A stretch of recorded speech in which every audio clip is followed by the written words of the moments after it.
हरे कृष्णा, सभी को दंडवत प्रणाम। आप लोगों का श्रीमद् भागवतम की प्रथम स्कंद के अध्याय 12 में स्वागत है। आप लोगों ने श्लोका नंबर 26 तक कल देख लिया था। आज हम श्लोका नंबर 27 से आगे बढ़ने वाले हैं।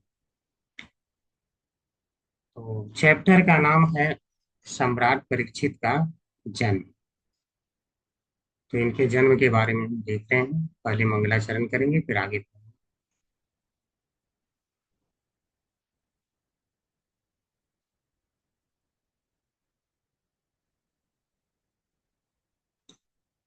नारायणं नमस्कृत्य नारायण नारायणं नमस्कृत्य नमस्कृत्य नरं चैव नरोत्तमम् नरं नरं चैव चैव नरोत्तमं नरोत्तमं देवीं सरस्वतीं व्यासं देवीं देवीं सरस्वती सरस्वतीं व्यासं व्यासं ततो जयमुदीरयेत्। ततो ततो जयमुदीरयेत्। नष्टप्रायेषु अभद्रेषु नष्टायेषु नष्टप्रायेषु भद्रेषु नित्यं भागवत सेवया। नित्यं नित्यं भागवत भागवत सेवया। सेवया।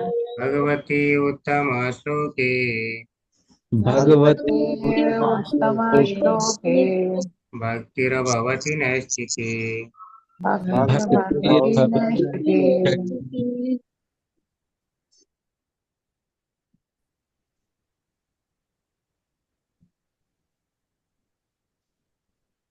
तो आज हम देखने वाले हैं श्रीमद् भागवतम प्रथम स्कंद अध्याय 12। चैप्टर का नाम है सम्राट परीक्षित का जन्म। श्लोका नंबर 27। तो एक बार हम इसको रिसाइट करेंगे। तच्छकातात्मनो मृत्युम तच्छकातात्मना तक्षकात्मनो मृत्युं मृत्युम् द्विजपुत्रोपसर्जितात्। द्विजपुत्र उपसर्जितात् द्विजपुत्रमुपसर्जितात् प्रापश्यत उपसृत्य प्रापद्यते प्रापस्य उपसृत्य उपसृत्य मुक्तसङ्गः पदं हरे। मुक्तसङ्गः पदं मुक्तसङ्गः हरे। पदं हरे। तच्छकातात्मनो मृत्युम् तक्षकात्मना तक्षकादात्मनो मृत्युम् मृत्युम् द्विजपुत्रोपसर्जितात्।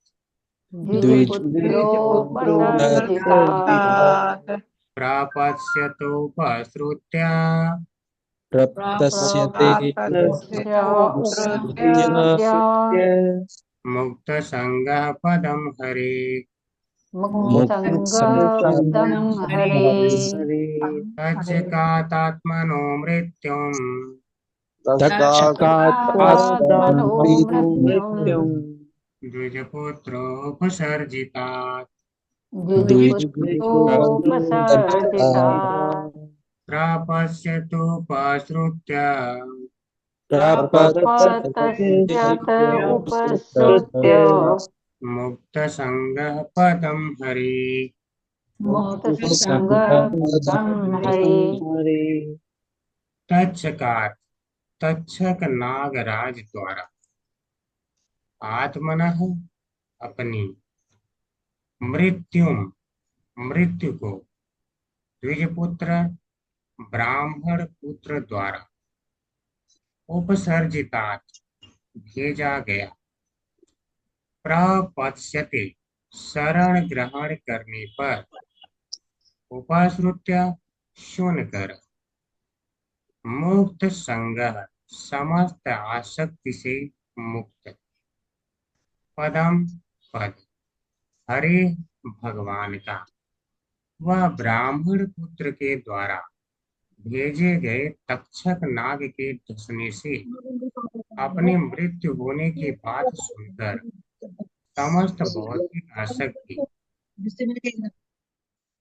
से अपने आप को मुक्त करके भगवान को आत्मसमर्पण करके उन्हीं की शरण ग्रहण करेगा।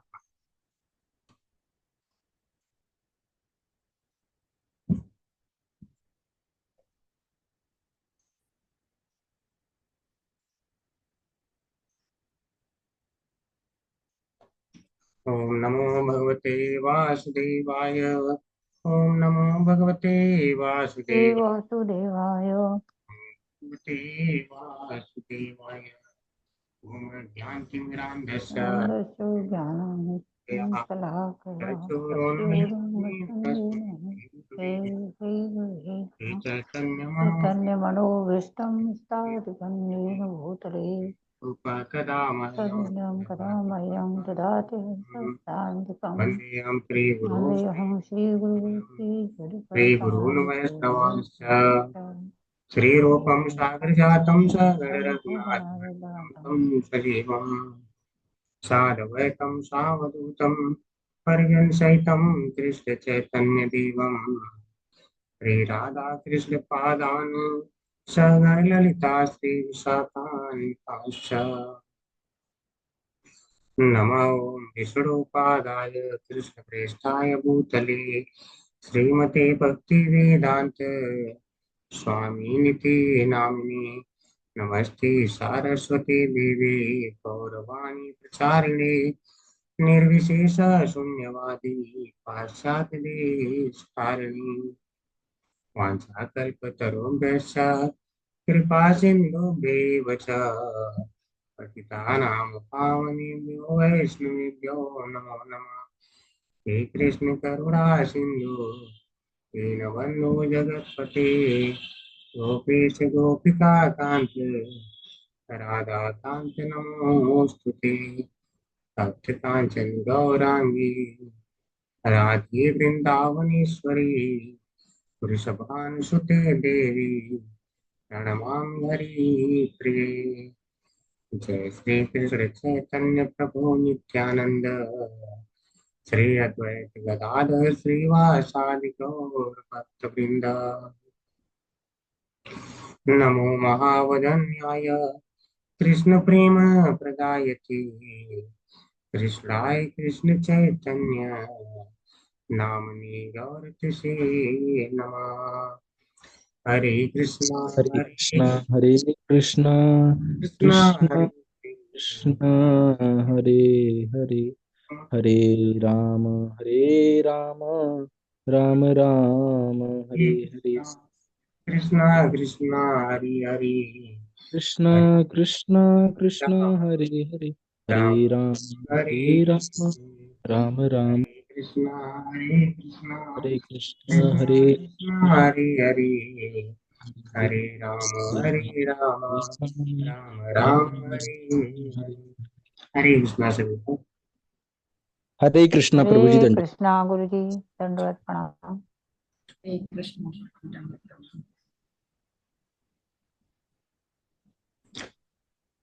तच्चकातात्मनो मृत्युम् तक्षकात् आत्मना मृत्युम् द्विजपुत्रोपसर्जितात् द्विजपुत्र उपसर्जिता द्विजपुत्रोपसर्जिता प्रापश्यत उपसृत्य प्रपद्यते प्रपतश्चात् उपसृत्य मुक्तसङ्गः पदं हरे। मुक्तसङ्गं पदम्। ठीक है, हरे कृष्णा सभी को। जो लोग रिसाइट करना चाहते हैं कर सकते हैं। हरे कृष्ण प्रभु जी। तक्षकदात्मनो मृत्युं द्विजपुत्र उपसर्जितात् प्रापतश्यत उपसृत्य मुक्तसङ्गपदं हरे। हरे कृष्ण। हरे कृष्णा प्रभु जी। तक्षकादात्मनो मृत्युं द्विजपुत्रोपसर्जितात् प्रपश्यत् उपश्रुत्य मुक्तसङ्गः पदं हरेः। हरे कृष्ण। हरे कृष्ण। तक्षकात् आत्मनः मृत्युम् द्विज उपसर्जितात् प्राप्तस्येते। सॉरी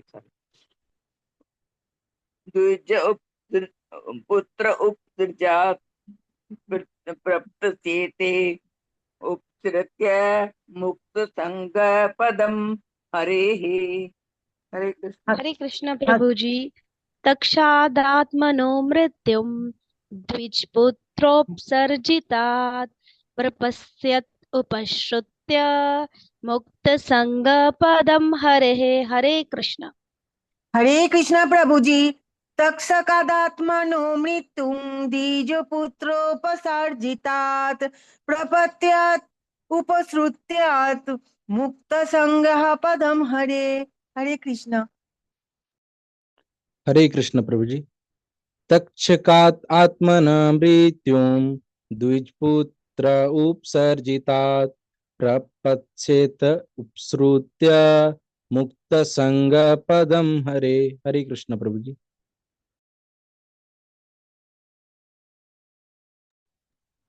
हरे कृष्णा प्रभु जी। तक्षकानात्मनो मृत्युं द्विजपुत्रोपसर्जितात् प्रपत्यस्य उपसत्यो मुक्तसंगं पदं हरे। हरे हरे कृष्णा प्रभु जी। तक्षकात् आत्मना मृत्युं द्विजपुत्र उपसर्जितात् प्रत्यस्यते आश्रित्य मुक्तसङ्गपदं हरे। हरे कृष्णा। हरे कृष्णा माता जी। ठीक है, आप लोगों ने अच्छा रिसाइट किया। अभी हम एक बार इसका जो है फिर से अर्थ देखते हैं, थोड़ा इस बार डीपली देखेंगे, अभी तो हमने केवल पढ़ा है। तो ऋषि मुनि जो है बता रहे हैं, या परीक्षित महाराज पूछते हैं कि यह बालक कैसा होगा, क्या इसका भी यश जो मेरे पहले राजा हुए हैं, या जो इस परिवार में परंपरागत राजा हुए हैं, क्या उनके जैसा यश होगा या नहीं होगा। तो उनकी यह प्रश्न को सुन करके ऋषि मुनि जो है भिन्न भिन्न लोगों के अच्छे अच्छे गुणों से तुलना करते हैं और बताते हैं कि यह लड़का ऐसा होगा, इस प्रकार से तुलनात्मक अध्ययन की बात बताते हैं। लेकिन आपने देखा होगा उनका जो है शुरू में एक प्रश्न था, कि प्रश्न यह था, जो ऋषि मुनियों का प्रश्न था शौनक आदि, कि अगर यह जो बालक है यानी परीक्षित हैं, जब मृत्यु होगी तो उसके बाद इनका क्या होगा, कहाँ जाएंगे। ठीक है, देखिए व्यक्ति का क्या है, जो कलयुग है, कलयुग में यही चीज सोचने की क्षमता कम होती है। वह सोचता है मैं 10 साल जीऊंगा, 20 साल, 50 50 60 का लेके चलता है, 60 साल तो जिएगा, 70 साल ही। तो उतना में वह सोचता है 20 साल 25 साल तो पढ़ने में पार कर देता है। कितने लोग हैं 30 30 साल तक पढ़ते रहते हैं, 35 35 साल तक पढ़ते रहते हैं।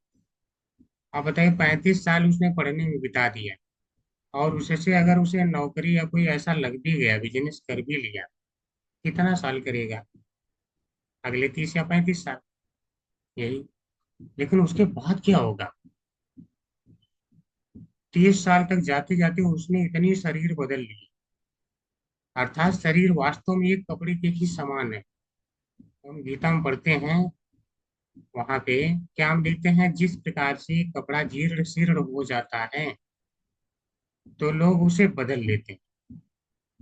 तो क्या अगर कोई कहे कि ठीक है, कपड़ा आपका जो है अब ये फटने वाला है, तो आप टेंशन में आएंगे। ठीक है, फटने वाला फट जाए, दूसरा ले लेंगे, क्या दिक्कत है, कोई चिंता नहीं होगी। लेकिन अगर कोई कहे आपकी शरीर फटने वाली, उसको नुकसान पहुंचने वाला है, तो वास्तव में आप चिंताग्रस्त हो जाएंगे, क्योंकि आप अपने आप को शरीर मानते हैं, कपड़ा नहीं मानते हैं। आपको इतना ज्ञान है कि आप कपड़ा नहीं मानते हैं, वो तो हम बदलते ही रहते हैं। लेकिन अगर जो व्यक्ति कपड़े में ही आसक्त हो, वह क्या करेगा, वह तो चिंताग्रस्त हो जाएगा। तो इसी प्रकार से जो शरीर का इतना आवरण बदल चुका है, बचपन से लेके आज तक आप अपना देख लें, कितने आपने आवरण बदल लिए, कितने शरीर बदल लिए। जो बचपन का शरीर था आज कोई पहचानेगा ही नहीं, आप कौन से लोग हैं। बचपन में आपको माता गोद में उठा लेती थी, आज कौन माता आपको गोद में उठाएंगी, कोई नहीं, उठा नहीं सकती है, क्योंकि जिसको वह गोद में लेती थी वह नहीं रहा। लेकिन इतने के बाद भी व्यक्ति समझता नहीं है, ठीक है, बस अगर किसी को याद भी हो जाता है वासना से जड़ान यथा भी आए, बस वही तक वह सीमित रह जाता है। यथा भी आए फिर वो उसको विहाय कर देता है, ज्ञान को ही विहाय कर देता है, त्याग देता है। उसके बाद उस पर कभी भी वह डीपली विचार नहीं करता है। जो कहा जाए दृढ़ता से विचार करना। तो यहाँ पर क्या है, ऋषि मुनि यह जानना चाहते हैं, अगर बालक सचमुच में इतना अच्छा होगा तो मृत्यु के बाद भी उसकी अगली गति अच्छी होनी चाहिए। कहाँ जाएगा, यह जिज्ञासा होनी चाहिए। और यह जिज्ञासा किसके पास होगी? जो ज्ञान, जिसके पास ज्ञान होगा। आप लोग को मैं उदाहरण के रूप में बताता हूँ, तब आपको ज्यादा समझ में आएगा। अब जैसे मुझसे कुछ लोग मिले, तो मैंने उनसे यही बात कह दिया कि आप लोग नौकरी के लिए प्रयास कर रहे हैं, ये कर रहे हैं, उससे अपने आप को कितना दिन सुखी रख पाएंगे? 10 साल, 15 साल, 20 साल यही रखेंगे? और एक से संतुष्ट नहीं हो रहे हैं, दूसरा कर रहे हैं, उससे कितना साल रखेंगे? 5 साल और बढ़ा लेंगे, उसका एक्सटेंशन मार देंगे, तब तक तो उम्र ही हो जाएगी। लेकिन उसके बाद क्या होगा? उसके बाद क्या होगा?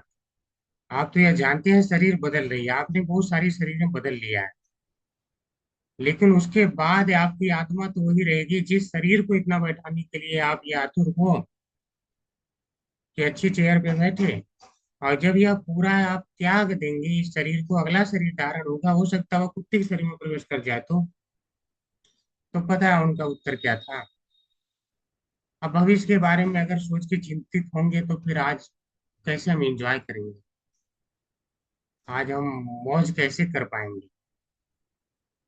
भविष्य के बारे में यानी आगे क्या होगा उसकी हम चिंता क्यों करें? तो मैंने कहा आपकी बात सुनने में बड़ी अच्छी लग रही है, लेकिन आप क्लियर बताइए, आप आज भविष्य के बारे में चिंतित नहीं हैं? हैं कि नहीं चिंतित? तो बोला नहीं, मैं बोला छोड़ दो नौकरी फिर, छोड़ दो जो कर रहे हो। तो बोला नहीं नहीं छोड़ दूंगा तो काम कैसे चलेगा? मैं बोला इसका अर्थ यह है कि आप आगे का देख रहे हैं कि इसको छोड़ दूंगा तो मेरा आगे का काम नहीं चल पाएगा। अर्थात आप भय में हैं, बिल्कुल इतना ज्यादा चिंता में है भविष्य के कि आप आज भय में जी रहे हैं, काम कैसे चलेगा, छोड़ दूंगा। अर्थात आप सोच तो रहे हैं बस, लेकिन कुछ समय बाद, कुछ साल तक का सोच रहे हैं, लेकिन उसके बाद क्या होगा? जैसे आपको मैं कहूँ कि अगर आप केवल 5 साल के लिए नौकरी पाएंगे, उसके बाद आपको उतार करके कुछ जो है सारा वापस ले लिया जाएगा, जितना आपने किया है सारा वापस ले लिया जाएगा। तो क्या कोई 5 साल के लिए नौकरी करना चाहेगा? फिर नहीं करना चाहेगा। तो फिर उनको मैंने समझाया, देखो जो कल की नहीं सोचता है भविष्य के बारे में, तो पहला तो ये कि है व्यक्ति का पागल व्यक्ति, जो मूर्ख है, उसको क्या पता है कल क्या होगा, समझ में नहीं आता। और दूसरा होता है पशु, वह कल की नहीं सोचता, आज में जीता रहता है, भोग रहा है क्योंकि भोग योनि में है, क्योंकि उसकी बुद्धि विकसित नहीं है। तो उदाहरण इस प्रकार से मानव है तो मानव की बुद्धि विकसित है। तो उनको मैंने अन्य देशों का भी उदाहरण दिया, जहाँ पे जैसे अमेरिका जैसे देश है, वहाँ पे क्या किया जाता है कि जो देश का विकास है वह किस आधार पे बनाया जाता है, ढांचे पे, कि अगले 50 साल तक का लेके चलते हैं। हमारे यहाँ क्या है कि अगले 5 साल तक का पंचवर्षीय योजना बनाया जाता है कि आगे क्या क्या विकास होगा भविष्य में, उसके अनुसार हम फिर अपनी योजनाएं क्रियान्वित करते हैं। लेकिन वो लोग 50 साल का देख के करता है कि 50 साल तक हमारा जो है देश कैसे कैसे आगे बढ़ेगा, उतना बड़ी प्लानिंग। अर्थात जो जिस लेवल पे होता है मानसिक लेवल पे, वो उतना और ज्यादा भविष्य के बारे में सोच सकता है। तो इससे आप अनुमान लगा सकते हैं जो भक्त होते हैं उनका दिमाग का लेवल कितना ज्यादा है, वो कितना दूरदर्शी होते हैं, कितना दूर की सोच सकते हैं कि अगर मृत्यु हो जाएगी तो मृत्यु के बाद वह कहाँ जाए। तो वह था प्रश्न। तो यहाँ पे क्या कर रहे हैं कि वह ब्राह्मण पुत्र के द्वारा भेजे गए तक्षक नाग के डसने से अपनी मृत्यु होने की बात सुनकर समस्त भौतिक आसक्ति से अपने आप को मुक्त करके भगवान को आत्मसमर्पण करके उन्हीं की शरण ग्रहण करेगा। तो समझ पा रहे हैं कहाँ पर जाएगा? भगवान की शरण में जाएगा। और कहाँ से अब उसे प्रेरणा मिल गई? तो कह रहे हैं तक्षकात, जो तक्षक नाग द्वारा आत्मनः, जब उन्होंने सुना कि अपनी क्या मृत्यु होने वाली है, तक्षक नाग के द्वारा मृत्यु होने वाली है, वह उन्होंने जब उपश्रुत्या, उपश्रुत्य का अर्थ होता है सुना, तो जब सुन लिया तब जो है उन्होंने किससे सुना? तो कह रहे हैं द्विज पुत्र, जो ब्राह्मण पुत्र द्वारा उपसर्जिता भेजा गया, अर्थात भेजा गया होगा सांप। तो इसका अर्थ यह नहीं है कि नहीं द्विज के पुत्र ने सांप भेजा था, उसने श्राप दिया था। तो श्राप क्या दिया था कि आज से 7 दिन के अंदर में आपको यह डसेगा 7वें दिन और आपकी मृत्यु हो जाएगी। तो क्या वो आप वह सुन रहे थे? नहीं सुन रहे थे। ठीक है, बाद में उन्हें पता चला इस बात का, तो जो है उन्हें कोई चिंता नहीं हुआ कि नहीं अब तो मेरे को नाग डस लेगा, अब मैं क्या करूं, कोई टाल नहीं सकता। क्योंकि जब कपड़ा फट जाएगा तो क्यों चिंता करना। इससे हमें क्या पता चला? वह जो है आत्मज्ञानी थे, अर्थात उन्हें ज्ञान था कि मैं कौन हूँ वास्तव में। और जब जिस व्यक्ति को खुद का ज्ञान है कि मैं कौन हूँ, अपने आप को यानी शरीर से भिन्न मानने लगा है, तो वह कभी चिंता नहीं करता शरीर की। तो शरीर की कितनी चिंता करना है जिससे भगवान की वह सेवा कर सके और भगवान की सेवा में बाधा न आए। जैसे कपड़ा आप पहन के चलते हैं तो आप उसकी सुरक्षा के बारे में कब तक सोचते हैं? जब तक आपको वह कपड़ा सुरक्षा दे सके। मान लो आप डूबने लगे और वह कपड़ा आपको फंसा रहा, धोती पहन के आप गए और डूब रहे हैं, तो क्या करेंगे? धोती नहीं छोड़ेंगे, आप छोड़ देंगे। जब अपने को वह बाधित करने लगे, इस संसार में बांधने लगे, बार बार जब शरीर इस संसार में बांधने लगे, तो ऐसी चीज की चिंता क्यों करना? यह भव सागर यानी दुखों का सागर। जैसे वह जल का सागर है तो हमने धोती त्याग दिया, यह दुखों का सागर है, तो इस शरीर का त्याग करके कैसा शरीर प्राप्त करना चाहिए जो कभी इस प्रकार के दुख ही न दे, अर्थात आध्यात्मिक पूर्ण रूप से। जो कहाँ मिलेगा? भगवान के धाम में। तो इसीलिए करें मुक्त संग पदम हरे। पदम हरे यानी भगवान श्री कृष्ण के चरण कमल को प्राप्त करेगा। ठीक है, पदम हरे भगवान श्री कृष्ण के जो कमलवत चरण है उन्हें प्राप्त करेगा। और कैसे? मुक्त संग, अर्थात समस्त आसक्ति से मुक्त हो करके। तो व्यक्ति को क्या है, ये आसक्ति जो होती है इस संसार में वही बांध के रखती है, और आसक्ति जो है कभी मुक्ति के बारे में सोचने नहीं देती। जब तक व्यक्ति आसक्त होता है, तो इसीलिए भक्ति के क्या है, जो 8 चरण बताए गए हैं, भक्ति लता बीज, ठीक आपने देखा है, तो जो 8 चरण हैं उनमें से क्या आता है? आप श्रद्धा जाते हैं, साधु संग पे जाते हैं, भजन क्रिया करते हैं, अनर्थ निवृत्ति होती है। अनर्थ निवृत्ति का अर्थ क्या है? सारी आसक्तियों से मुक्ति, अर्थात सारी जब आसक्ति से मुक्ति हो जाती है तब भगवान की तरफ उसका झुकाव होता है। तो कह रहे हैं सारी आसक्ति से वह मुक्त हो गया, सारी आसक्ति से मुक्त हो गया। ठीक है, तो कैसे मुक्त हो गए? क्योंकि उन्होंने भगवान की कथाएं उपश्रुत्य सुनी। तो हमें क्या पता चलता है कि अगर हम भगवान की कथाएं सुनते हैं तो व्यक्ति सारी आसक्ति से मुक्त हो जाता है। इसका अर्थ क्या है? अगर किसी के पास आसक्ति है तो वह भी पहले भक्ति में जा सकता है, और भक्ति करते करते आसक्ति की स्वतः निवृत्ति हो जाती है। ऐसा नहीं है कि आसक्ति है तो भक्ति में जा ही नहीं सकता, क्योंकि आसक्ति से पहली स्टेप से क्या आते हैं? श्रद्धा। श्रद्धा चाहिए भक्ति में जाने के लिए। अगर श्रद्धा नहीं है, श्रद्धावान लभते ज्ञानम, यह अध्यात्म का ज्ञान केवल श्रद्धावान को ही प्राप्त होता है। ठीक है। तो अगर श्रद्धा नहीं है तो व्यक्ति आगे नहीं बढ़ेगा, साधु संग पे जाएगा नहीं, जिज्ञासा नहीं उनसे करेगा, जिज्ञासा नहीं करेगा, भजन क्रिया नहीं करेगा, तो अनादि निवृत्ति नहीं होगी, अर्थात आसक्ति फिर जाएगी नहीं। अर्थात उस लेवल पे वो पहुंचेगा नहीं, तो आसक्ति से आगे कभी बढ़ नहीं सकता है। भगवान के प्रेम भक्ति तक वो कभी नहीं जा सकता है। तो उस आसक्ति का निवृत्ति होना आवश्यक है। तो आसक्ति का निवृत्ति कैसे हो सकता है? जब हम भगवान की कथाएं सुनते हैं तब जाकर के होता है। इवन आप 12वें स्कंद में जाएंगे तो वहाँ बताया जाएगा, क्या वहां पे बताया जाएगा कि कलेर दोष निधि राजन अस्ति ही एको महान गुण कीर्तनातीव कृष्णस्य मुक्त संग परम व्रजेत। अर्थात कलयुग दोषों का खजाना है। कलेर दोष निधि राजन, हे राजा, यह कलयुग तो दोषों का ही खजाना होगा। तो क्या दोष है? तो कोई गुण नहीं है? तो कह रहे हैं नहीं, अस्ति एको महान गुण, एक महान गुण। ठीक है।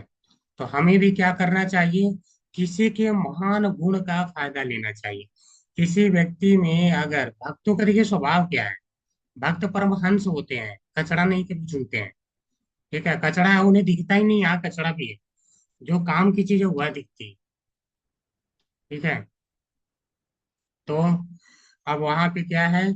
वहां पे व्यक्ति जो है उसके गुण को देख रहे हैं। तो परीक्षित महाराज को बता रहे हैं कि जो उसका गुण है एक महान गुण है, क्या? कीर्तनातेव कृष्ण से, कृष्ण से अर्थात कृष्ण की कीर्तनात्, केवल कीर्तन मात्र से ही। तो कह रहे हैं ये वो निश्चित रूप से क्या होगा? मुक्त संग परम व्रजेत। मुक्त संग अर्थात वह जो है भौतिक आसक्तियों से मुक्त हो जाएगा और भगवान के परम धाम को प्राप्त करेगा। तो अगर परीक्षित महाराज ने कथाएं सुन के प्राप्त किया तो इसमें कोई आश्चर्य नहीं। कथाएं आपको धीरे धीरे जो है शुद्ध बना के सारी आसक्ति से रहित कर देती हैं। यह है श्रीमद् भागवतम की महिमा।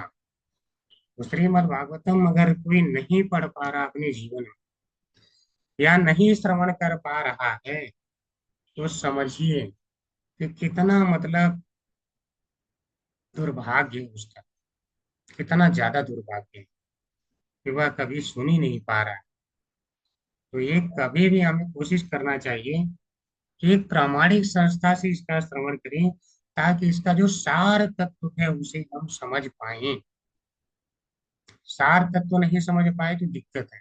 सार तत्व कौन समझा सकता है? जो इसको भगवान के भक्त होते हैं वही समझ सकते हैं। तो आप देखे होंगे कि जब जो षट गोस्वामी जो होते हैं उनके बारे में ये प्रणाम मंत्र उनका कहा जाता है तो क्या कहा जाता है? उनमें कहा जाता है कि नाना शास्त्र विचारण निपुण सत्धर्म संस्थापक लोकानाम हितकारणे त्रिभुवने मनो शरण्याकर श्री राधा कृष्ण पदारविंद भजनानंदेन मद्दालिको वंदे रूप सनातनो रघुयुगो श्री जीव गोपालको। यहाँ पे क्या था? नाना शास्त्र विचारणे के, यानी नाना शास्त्र, जितने प्रकार के शास्त्र हैं सारे को वह विचार कर सके ऐसी क्षमता होनी चाहिए। और विचार करके क्या? हरे कृष्णा, आवाज जा रही है क्या? हरे कृष्णा कृष्णा कृष्णा हरे हरे, हरे राम राम राम हरे हरे। जी प्रभु आ रही है। आ रही है ना? ठीक है। थोड़ा सा नेटवर्क अनस्टेबल शो कर रहा था इसीलिए पूछा। अब विचार करने के बाद क्या होना चाहिए? निपुण, वह निपुण होना चाहिए। इसमें धर्म संस्थापक, यानी सनातन धर्म जो है उसकी स्थापना कर सके, उसमें निपुण होना चाहिए। अर्थात वह उनमें से जो गुण हैं भगवान की भक्ति को बढ़ाने वाले, उसे छांट सकने वाला होना चाहिए। ऐसा होना चाहिए। जैसे हंस क्या करता है, अगर कितना भी दूध और पानी हो वह सारा दूध पी लेता है और पानी को छोड़ देता है। तो उसमें से छांटने की निपुणता होनी चाहिए। तो इसके लिए क्या बनना पड़ता है, उत्तम भक्त। तो उत्तम भक्त बनना पड़ता है, क्योंकि उत्तम भक्त क्या होता है, शास्त्र युक्त च निपुण सर्वथा दृढ़ निश्चयः। अर्थात वह शास्त्र में निपुण होता है और दृढ़ निश्चय वाला होता है। तो आपको शास्त्र में निपुण बनना है, ठीक है, ऐसे नहीं। तो शास्त्र में निपुण होना चाहिए। तो कब निपुण हो पाएंगे, क्या किसी के रास्ते में चलने वाले से सुन लेंगे तो निपुण हो जाएंगे? कभी नहीं हो सकते हैं, कभी नहीं हो सकते हैं। तो उसके लिए प्रामाणिक संस्था में जुड़ना जरूरी है। तो जो आज भटक रहे हैं, प्रामाणिक संस्था में नहीं जुड़ पा रहे हैं, सोचिए उनका क्या भाग्य है, कितना दुर्भाग्य है। और आज अगर हम लोग जुड़ गए हैं तो ईश्वर की कितनी असीम अनुकंपा है। शायद शब्दों में तो धन्यवाद नहीं दे पाएंगे, शब्द तो कम पड़ेंगे। ठीक है, ठीक है, हम आगे बढ़ेंगे, तात्पर्य पढ़ते हैं, प्रभुपाद जी के तात्पर्य देखते हैं। हरे कृष्णा रंजन माता जी। हरे कृष्ण प्रभु राम प्रणाम। श्रील प्रभुपाद की जय। तात्पर्य श्रील प्रभुपाद द्वारा भौतिक आसक्ति तथा श्री भगवान के चरण कमलों की शरण ग्रहण करने में कोई मेल नहीं है। भौतिक आसक्ति का अर्थ है श्री भगवान की शरण में दिव्य सुख के प्रति अज्ञान, इस संसार में रहते हुए श्री भगवान की भक्तिमय सेवा, श्री भगवान के साथ दिव्य संबंध बनाए रखने हेतु अभ्यास करने का साधन है। और जब यह परिवक्त हो जाती है तब मनुष्य समस्त भौतिक आसक्ति से मुक्त हो जाता है और भगवत धाम वापस जाने हेतु सक्षम बन जाता है। महाराज परीक्षित अपनी माता के गर्भ में शरीर धारण करते हुए ही श्री भगवान के प्रति विशेष रूप से अनुरक्त हो चुके थे और निरंतर श्री भगवान की शरण में रह रहे थे। ब्राह्मण पुत्र द्वारा दिए गए शाप के 7 दिन के अंदर ही अपनी मृत्यु की तथा कथित चेतावनी उनके लिए वरदान थी, क्योंकि इससे वे भगवत धाम वापस जाने की तैयारी कर सकते थे। क्योंकि वे श्री भगवान द्वारा सदा ही रक्षित थे, अतएव यदि वे चाहते तो भगवत कृपा से इस श्राप के प्रभाव से बच सकते थे।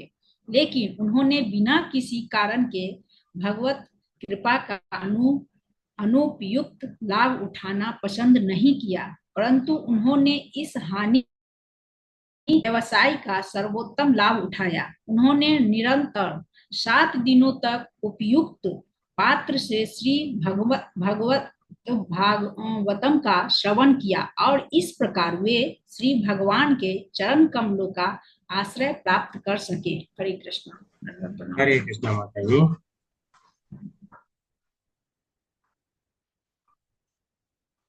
तो हम प्रभुपाद जी के तात्पर्य देखते हैं। अब देखिए प्रभुपाद जी कितना अच्छा तात्पर्य देते हैं। अगर पहला लाइन हम देखते हैं, भौतिक आसक्ति तथा भगवान के चरण कमलों की शरण ग्रहण करने में कोई मेल नहीं, कोई मेल नहीं है। अगर आप भौतिक संसार में आसक्त हैं और आप चाहते हैं कि मैं भगवान के चरण कमलों की शरण भी ग्रहण कर लूं, पूजा पाठ भी चलता रहे, भगवान की भक्ति भी और आसक्ति भी चलती रहे, ठीक है, एक तरफ पूरी प्रॉपर्टी पर प्रॉपर्टी धाड़ धाड़ बनाते जाऊं और दूसरी तरफ भक्ति भी चलती रहे, तो प्रभुपाद जी क्या कर रहे हैं, कोई मेल नहीं है। और ऐसे ही व्यक्तियों को फिर भक्ति में आनंद नहीं आता है, तो कहते हैं भक्ति में आनंद नहीं आ रहा है। तो वही होता है कि जब तक आसक्ति होती है, यानी मुक्ति और भुक्ति, भुक्ति मानी आसक्ति, भोग करने की आसक्ति जब तक होती है व्यक्ति के हृदय में, तब तक भक्ति का कोई सुख नहीं मिलता है। भक्ति रसामृत में आता है कि मुक्ति भुक्ति अस्पृहा यावत् पिशाचिनी हृदय वर्तते तावत् भक्ति सुख श्यान न कथम अविद्यो भवेत्। जब तक मुक्ति और भुक्ति नामक दोनों पिशाचिनी हृदय में रहती हैं, तब तक भक्ति का कभी जो सुख है वह हृदय में उदय नहीं हो पाता है। सोचिए पिशाचिनी क्या करती है, अंदर अंदर खाए जाती है, तो वह अंदर अंदर तो भक्ति को क्या आपकी कम करेगी, क्योंकि आपको भक्ति की तरफ, भौतिक आसक्ति की तरफ मोड़ेगी। तो बस ये समझिए, एक है पूर्व दिशा और एक है पश्चिम दिशा, ठीक है। तो अगर आप पूर्व में जा रहे हैं तो मैं बोलूंगा पश्चिम में कितना गए, तो आप बोलेंगे गया ही नहीं। तो यही है, अगर भक्ति पूर्व है तो भौतिक आसक्ति पश्चिम, सीधी सी बात। और अगर आप पश्चिम में गए भक्ति की आसक्ति की, भौतिक आसक्ति, तो मैं पूछूंगा पूर्व में यानी भक्ति की तरफ कितना गए, मतलब और दूर चले गए। जितने ज्यादा पश्चिम में जाओगे उतने ज्यादा इससे पूर्व से दूर चले जाओगे, अर्थात भक्ति से दूर। तो अगर कोई कहने को, ठीक है, कहने के लिए अगर मैं बोल दूं कि नहीं आप जो है भौतिक में आसक्त रहिए, भक्ति भी करिए, दोनों साथ साथ चलता रहे, तो ऐसा उचित नहीं है। तो व्यक्ति कहेगा ठीक है सब करते रहो, मजे करते रहो, भक्ति कर लेंगे, मजे कर करके इधर आसक्त हुए रहो, कर्म करते रहो अपने फल की इच्छा के लिए और भक्ति भी कर लो। इस भगवान को कृष्ण भगवान बिल्कुल मना कर देते हैं इस बात। छठे स्कंद में आएगा, आप लोगों को मिलेगा पढ़ने को। वहाँ भगवान कहते हैं कि जो वास्तव में भक्ति के मर्म को जानते हैं, यानी कल्याण किस में है अगर उसे जानते हैं, ऐसे विद्वान वह क्या करते हैं, अज्ञानियों को कर्म करने के लिए प्रेरित नहीं करते हैं कि यही कर्म कर लो तुम्हें यह प्राप्त हो जाएगा। क्यों? क्योंकि बोलते हैं वह एक रोगी के समान है। उन्हें यही हमेशा लगता है मैं ये कर्म कर लूंगा तो सुखी हो जाऊंगा, ये कर्म कर लूंगा तो सुखी हो जाऊंगा, ये प्राप्त करूंगा धन तो सुखी हो जाऊंगा।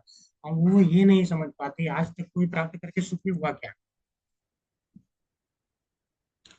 दूसरा, वह एक वैद्य के समान है। और वैद्य क्या करता है, अगर रोगी कभी बोले भी कि मेरे लिए तो मुझे ऐसे दर्द हो रहा है या ये दवा खराब लग रही है, तो क्या हुआ, जो है वैद्य उसकी बात मान के और उसके अनुसार कार्य करता है? नहीं, जो उसके लिए अपथ्य है, खराब है, वह उसे नहीं देता है।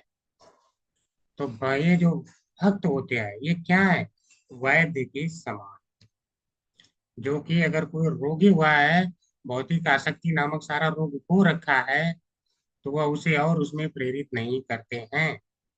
तो इसको क्या भगवान कहते हैं कि स्वयं निःश्रेयस विद्वान न वक्त्यज्ञाय कर्म ही न रातिरुगिलो अपथ्यम वांछतो अभीति सतमः।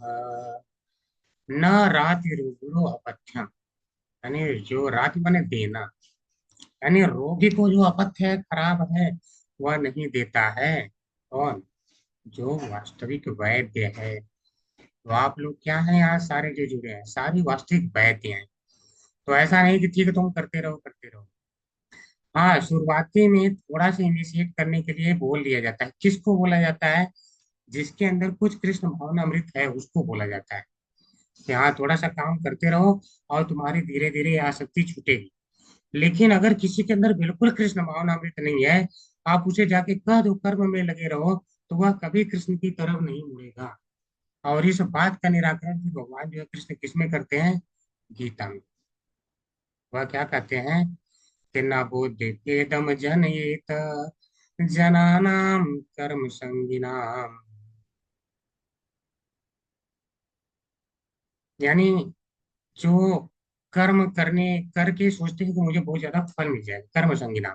उनकी बुद्धि में जाकर के भेद मत करो और ज्यादा उन्हें विचलित मत करो, वो विचलित हो जाएंगे।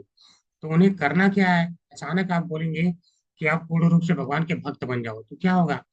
थोड़ी बहुत भक्ति तो कर रहा है, लेकिन अचानक बोलेंगे सारा त्याग, तो विचलित हो जाएगा। तो कहते हैं, उपाय बताते हैं कि जो सहित सर्वकर्मणि विद्वान युक्त समाचर, अर्थात उसे क्या करो, भक्तिमय कार्य में विद्वान को चाहिए उन्हें अपने आचरण में ला करके, अपने खुद कर्म करके, कि भक्तिमय कार्य कैसे करना उन्हें दिखाना चाहिए, मार्ग प्रशस्त करना चाहिए, ताकि वह धीरे धीरे उधर की ओर आकर्षित।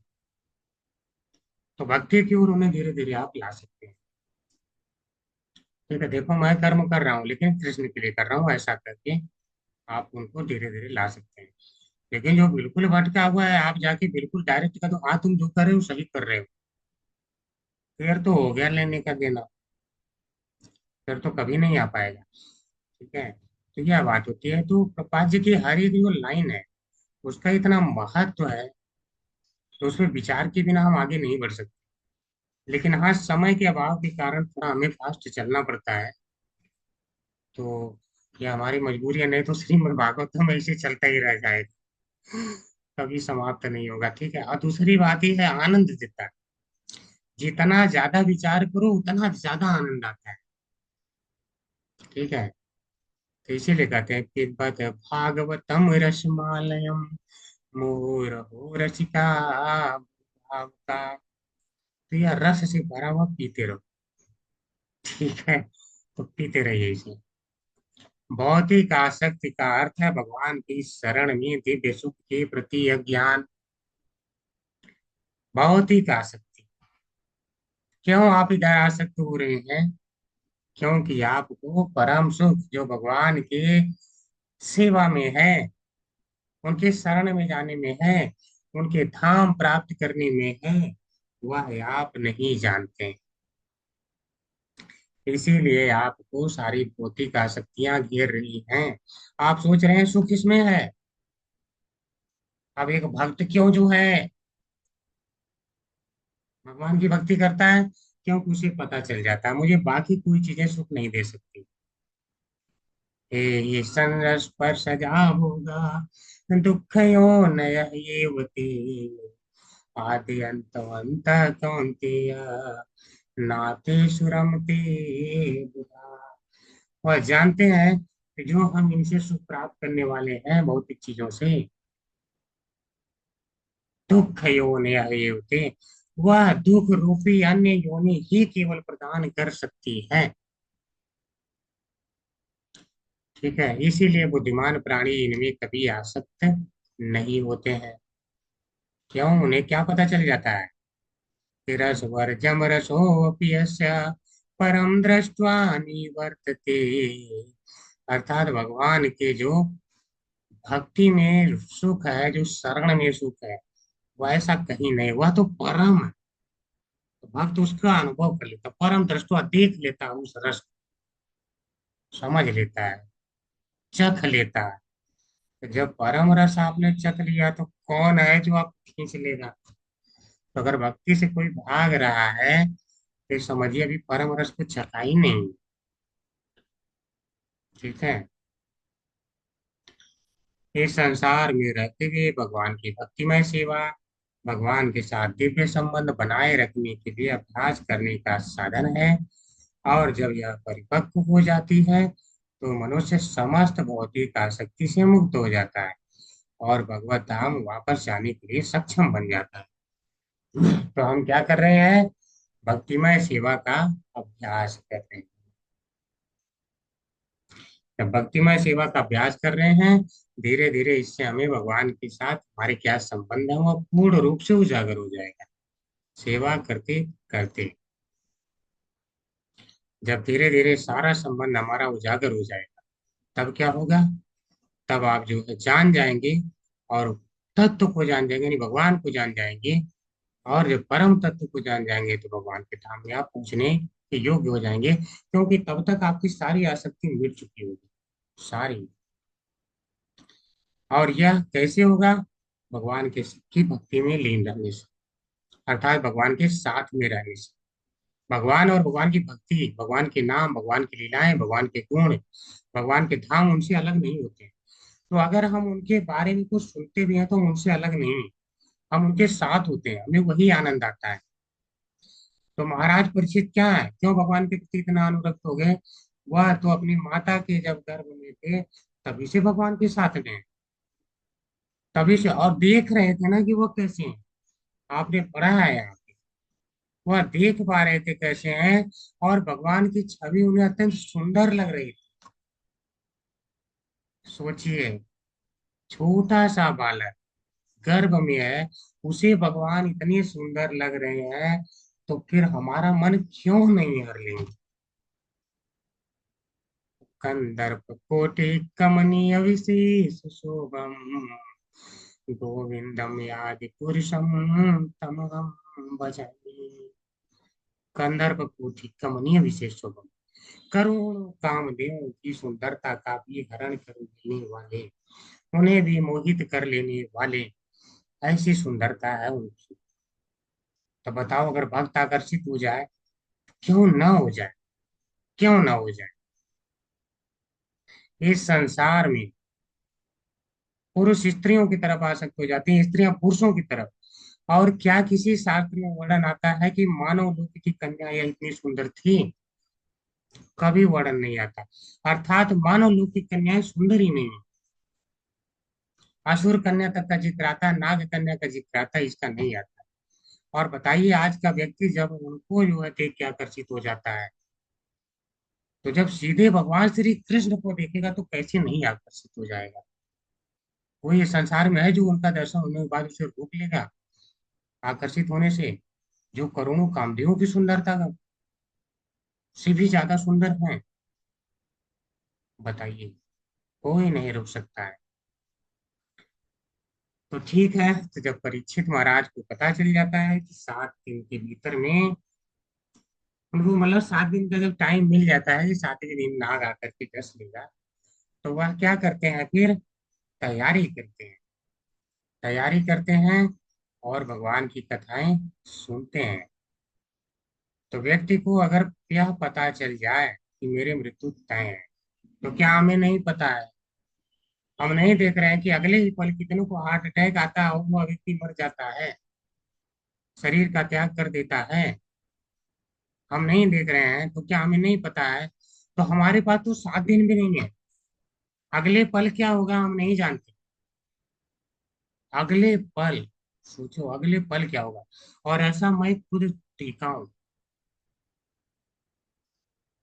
थी एक औरत थी, मतलब गई पूजा पाठ करके आई, किसको पता है भगवान कौन है? ऐसे ही लोग पूजा कर रहे हैं, पता ही नहीं भगवान कौन है, बताइए।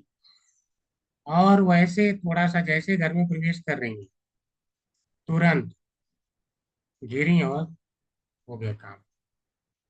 किसी को नहीं पता है अगले पल मेरा क्या होने वाला है।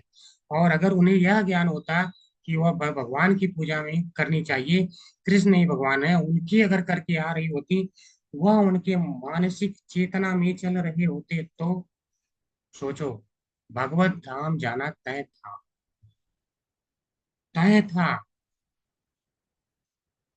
लेकिन लोगों को पता ही नहीं। क्यों?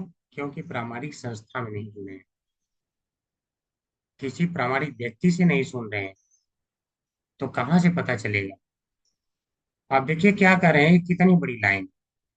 चूंकि वे भगवान द्वारा सदा ही रक्षित थे, अतएव यदि वे चाहते तो भगवत कृपा से साप के प्रभाव से बच सकते थे। लेकिन उन्होंने बिना किसी कारण के भगवत कृपा का अनुयुक्त लाभ उठाना पसंद नहीं किया। उन्हें नहीं पता कि बचपन में मुझे भगवान कृष्ण ने मेरी रक्षा किया है? पता है। अगर वह बोलते प्रभु मेरी रक्षा करिए, तो क्या आज नहीं करते? भगवान कर देते। लेकिन अगर बात बात में हम भगवान की कृपा मांगे, शरीर के फटने पे कैसी चिंता? वासांसि जीर्णानि यथा विहाय, नावानि गृह्णाति नरोपराणि, तथा विहाय शरीराणि जीर्णा यानि संजाति नामानि ते। ठीक है। जब कपड़े फट जाते हैं तो उसके फटने के लिए बोले भगवान कपड़े मेरे फट रहे हैं, बचा लो। क्या यह मूर्खता नहीं है? तो क्या यह एक शरीर, एक वस्त्र से ज्यादा कुछ है? कुछ नहीं। पता ना ऐसे कितने हमने वस्त्र त्याग दिए। आज इस वस्त्र में है तो इसकी क्यों चिंता? तो कह रहे हैं छोटी सी चीज के लिए भगवान के पास नहीं पहुंचना चाहिए। आप बताओ, आज की अगर परिप्रेक्ष्य में देखो, सामान्य मनुष्य क्या सोचेगा? अरे हम मरने वाले हैं, अब भी भगवान को ना बोले कि हमारी रक्षा करो, तो कब बोलेंगे? सोचिए। उनको लग रहा है मरने वाले हैं।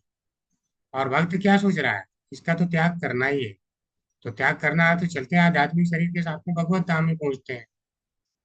ठीक है।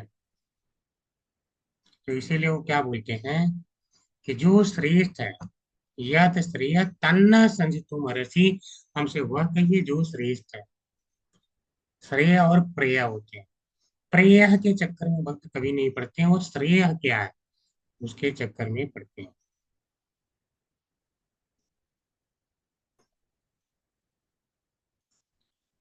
तो इसलिए क्या किया, प्रत्युत उन्होंने इस नुकसान के सौदे का सर्वोत्तम लाभ उठाया। नुकसान का सौदा क्या है? आप गए सौदा करने और गलती से घर में खराब सामान लेके आ गए। अब वह तुरंत वापस नहीं हो सकता, या हो ही नहीं सकता। तो आपको क्या करना पड़ेगा? किसी तरीके से उसका अच्छा से यूज कर लो, यानी बेस्ट आउट ऑफ वेस्ट। यानी बिल्कुल खराब चीज का अच्छा से अच्छा उपयोग। तो यहाँ पे यह जो शरीर है, भौतिक शरीर, जिसमें भिन्न भिन्न प्रकार के कष्ट होते ही रहते हैं, यह प्राप्त हुआ है। आज जैसे मौसम बदल रहा है तो सारी को सर्दी खांसी हो रही होगी। ठीक है, थोड़ा थोड़ा मुझे भी हो रखा है। थोड़ा भी होता है तो हो ही जाता है। तो जब यह अन्य अन्य कष्टों से भरा पड़ा शरीर जब प्राप्त हो ही गया है, तो क्यों ना हम इससे, इसका प्रयोग करके सबसे अच्छा लाभ, यानी भगवत धाम या भगवान की भक्ति, वह हम क्यों नहीं प्राप्त करें? क्यों नहीं हम आध्यात्मिक शरीर प्राप्त करें? तो वह होना चाहिए। इसमें लालच की बात नहीं है, केवल आपके अंदर भक्ति भाव आ जाता है तो बाकी चीजें स्वतः होती है। यानी हर चीज से आसक्ति त्यागना है। केवल अगर रह जाए तो कौन आपकी चेतना में कृष्ण, अन्य अभिलाषिता शून्यम, ज्ञान कर्मादि अनावृतम, अनुकूलेन कृष्ण अनुशीलनम भक्ति उत्तमा, अंध्य अभिलाषिता शून्यम, सारी अभिलाषाएं शून्य हो जाए, केवल कृष्ण। तो इन्होंने श्रवण के माध्यम से क्या किया? केवल कृष्ण के बारे में सुना। और किससे सुना? उपयुक्त पात्र से सुना। और इसलिए भगवान के चरण कमलों का आश्रय प्राप्त हो सका।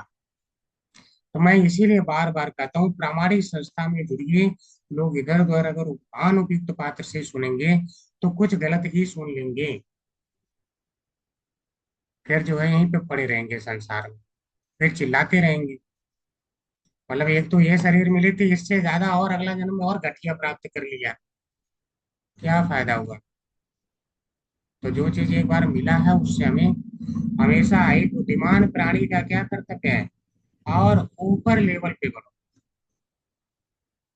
ऊपर, जो अगर उससे नीचे चला जाए वह क्या है? वह कम बुद्धि वाला प्राणी कहा जाता है। ठीक है। इसीलिए भगवान कहते हैं जो ऐसी असुरी योनियों में चले जाते हैं और नीचे गिरते जाते हैं, आसुरी योनि में आपन्ना मूढ़ा जन्मनी जन्मनी। तो ऐसे मूर्ख लोग बार बार केवल जन्म और मृत्यु ही पाते रहते हैं। ठीक है। तो हरे कृष्णा, सभी को आज ही परम विराम देंगे। तो आज केवल एक ही श्लोक हो पाया। थोड़ा सा इसमें रहस्य ज्यादा थी और मैं नहीं चाहता था कि इसमें मैं स्किप कर जाऊं। अगर स्किप कर जाऊंगा तो फिर बहुत सी चीजें छूट जाएंगी। ठीक है। जहाँ पे खींचने वाला होगा वहां मैं खींच दूंगा थोड़ा फास्ट। बट इसमें ऐसा नहीं था। प्रभुपाद जी ने इतने अच्छे तात्पर्य लिखे थे, मैं छोड़ नहीं सकता था। तो आप लोगों को अगर कोई प्रश्न है तो कर सकते हैं, या कुछ और पॉइंट छूटा हो तो बता सकते हैं। हरे कृष्ण प्रभु जी, आप इतना अच्छा समझाते हैं, समझ लीजिए, कोई बात नहीं है, समझ में तो आ जाता है ना प्रभु जी, स्पीड से किसने क्या है। पढ़ने का तो हम लोग आगे बढ़ जाए पढ़ के, लेकिन प्रभु जी जो आप समझाते हैं ना, वे दिमाग में धंसता है। इसलिए बहुत बहुत धन्यवाद प्रभु जी, हरे कृष्ण, बहुत अच्छा। जी माता जी, यही कारण है कि मैं बहुत ज्यादा फास्ट नहीं भागना चाहता हूँ। जी प्रभु जी। जी हरे कृष्णा। किसी को प्रभु जी, दंडवत प्रणाम प्रभु जी। दंड प्रणाम माता जी। ठीक है, किसी का इसका अर्थ है कोई प्रश्न नहीं है, कुछ नहीं है ना। ठीक है, फिर आज हम चलेंगे और आप लोग भगवान की भक्ति में लगे रहिए और लोगों को प्रेरित करते रहिए। आप लोग भक्त हैं तो आप लोगों से हम यही आशा करते हैं कि आप केवल अपना कल्याण न करके सभी के कल्याण कार्यों में संलग्न रहें। ठीक है, भक्त का यही स्वभाव होता है कि सबके कल्याण के बारे में ही सोचता रहता है। ठीक है, क्योंकि वह क्या है, कल्पतरु के समान होता है और कृपा सिंधु होता है। भक्त भी कृपा सिंधु यानी कृपा के सागर के समान होते हैं। तो आप लोगों से उम्मीद करता हूँ कि आप लोग अपनी कृपा भी अन्य लोगों पे बरसाते रहें, क्योंकि लोग भटक रहे हैं। उन्हें धीरे धीरे आप जैसे भक्त ही वहां से उबार सकते हैं। किसी एक के बस का नहीं है। ठीक है, एक के बस का नहीं है। जहां है आप सबको निकालिए, सारे मिलके निकालिए, ताकि सारे जीवों का उद्धार हो सके। इस संसार रूपी जेल की कोई आवश्यकता नहीं है। तो भगवान के गुणों के, नाम के, लीलाओं के प्रचार प्रसार में लगे रहिए। और आज हम चलेंगे। वाञ्छाकल्पतरुभ्यश्च कृपा सिन्धुभ्येव च पतितानां पावनेभ्यो वैष्णवेभ्यो नमो नमः। सभी वैष्णव वृंद की, अनंत कोटि वैष्णव वृंद की जय। श्रील प्रभुपाद की जय। व्यास देव की जय। वैष्णव आचार्यों की जय। कृष्णा। सभी को दंडवत प्रणाम। कृष्णा प्रभु जी दंड प्रभु जी सादर प्रणाम। दंडवत प्रणाम। हरे कृष्णा प्रभु जी, सादर प्रणाम। ना सभी को दंडवत प्रणाम।